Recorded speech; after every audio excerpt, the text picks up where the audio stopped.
From the 1011 Now streaming studio, this is 1011's Morning Pulse. Sponsored by Murray Roofing.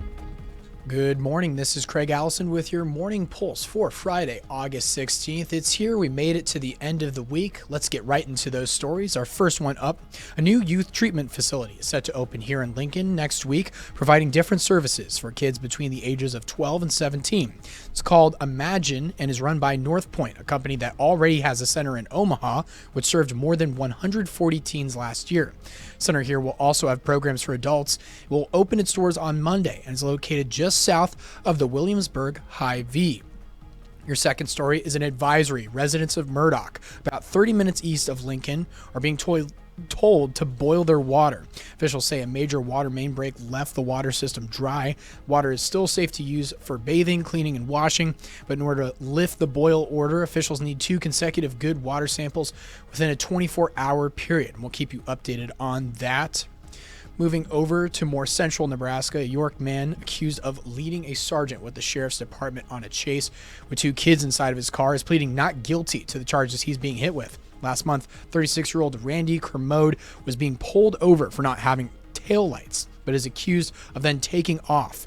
2 13-year-old boys were also in the car with him when he was arrested, and they were also not wearing seatbelts. He faces 6 charges.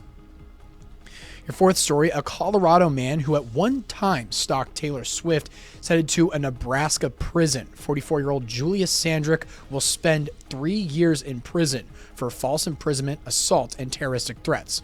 Court records show he tried to kidnap a teenage boy at a Grand Island gas station in October of 2022.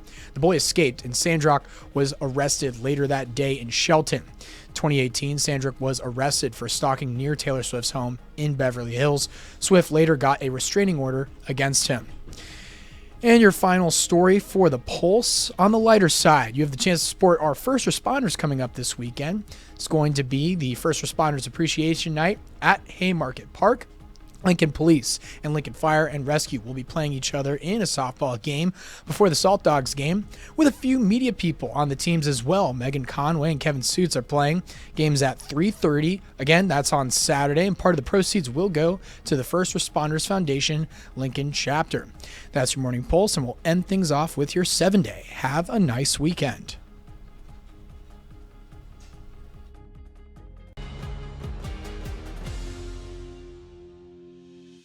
You've been listening to 1011's Morning Pulse. Watch, listen, stream on the 1011 Now app, on YouTube, or wherever you get your podcasts. Sponsored by Murray Roofing.